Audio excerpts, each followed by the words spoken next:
Magandang araw mga ka-crusher, ngayon may bago na naman tayong unboxing video. Now we're going to unbox Samsung 55AU8100. Isa sa mga pinakamabentang model ni Samsung ngayong 2021.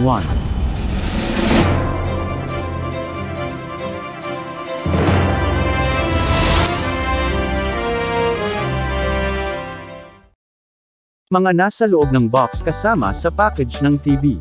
Screwless TV stand, power cord, remote and battery, user manual, and warranty card. Ito naman ang presyo ng Samsung 55AU8100. Ang SRP niya ay 48,999 pesos. Pero kung gusto niyo siyang makuha sa halagang 32,790 pesos, pwede niyong bisitahin ang aming FB page Crusherv.appliances Trading, maglalagay ako ng link sa description ng video na ito. Ngayon na ilabas na namin sa box ang TV. Siguraduhin may katulong sa paglabas ng TV sa box, dahil napakanipis ng TV na ito. Ilalagay ko naman ang dalawang screwless na TV stand. Napakadali lang ilagay nito. Ito naman ang features at specs ng Samsung 55AU8100. Weight, 16.2 na kilo. Dimensions, 22.88 cm. Depth, 123.21 cm. Width, 74.78 cm. Height. Picture. Real 4K resolution. Crystal processor 4K with 4K upscaling. HDR. UHD dimming.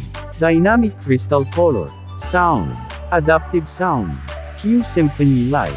Smart TV, Bixby on TV, Ambient Mode, Top View, SmartThings App Support, Google Duo App, Style, 3-side bezel-less design, Stylish Slim Design Air Slim, Titan Gray Stand Color, Others, Game Enhancer, Native Refresh Rate 60Hz Wireless LAN Built-in Wi-Fi, HDMI 3 ports, USB 1 port, 1-year manufacturer warranty. Ngayon ay i-set up na natin ang TV, para masubukan natin kung gaano kalinaw ang TV na ito.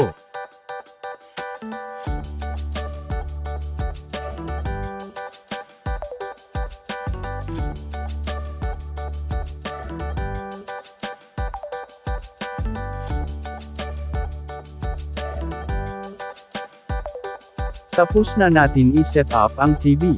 At na-i-connect na din natin ito sa Wi-Fi, ngayon subukan natin mag-play ng video sa YouTube.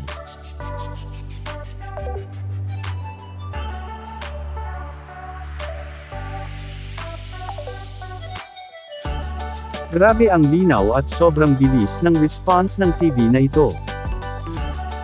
At ito ang isa sa napakagandang features ng TV na ito, na malaking tulong para sa mga customer, ang device care. Sa device care makikita mo kung may problema ba ang bibilhin mong TV.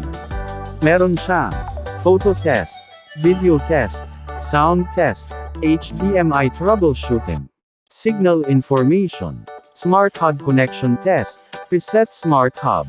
Ngayon ipapakita ko lang sa inyo ay photo test, video test, and sound test. Pindutin ang home button sa remote at pumunta sa settings. Pindutin ng 4 na beses ang left arrow, upang makarating sa settings. Pumunta sa support, at piliin ang device care. Pindutin ang down button, upang makapunta sa self-diagnosis. At lalabas na ang mga pwede mong pagpilian.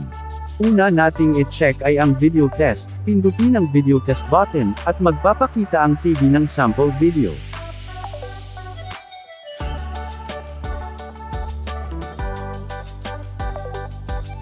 Sunod natin ay ang photo test. Pindutin ang photo test button at magpapakita ang TV ng sample photo.